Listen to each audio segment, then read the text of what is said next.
Working in this field can often feel thankless. What's something you wish more people knew about the utility sector? And why does it matter so much right now? What's interesting is that people who do, yes, it is often thankless, and mainly it's thankless because people don't know, and I don't blame them. But if you don't know what someone does, why would you be impressed with it?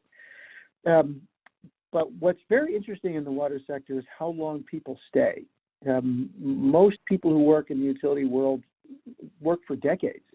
It's because to ourselves, we understand the value of the work.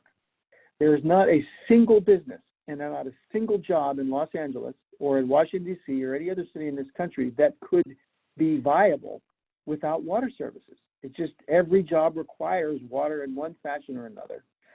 And water is the only substance that is fundamental to every life form. So when NASA is looking for life in the universe, where they look for first, it's water.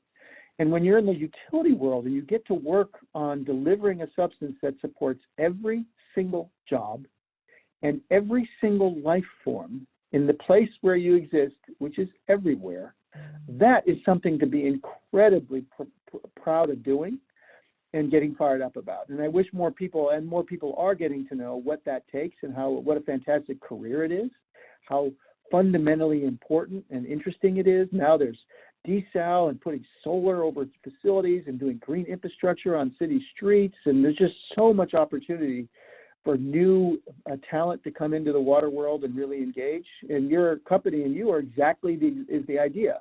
Young, bright, thoughtful ideas helping us do the problems that we have faced for decades in a way that I call better, faster, cheaper.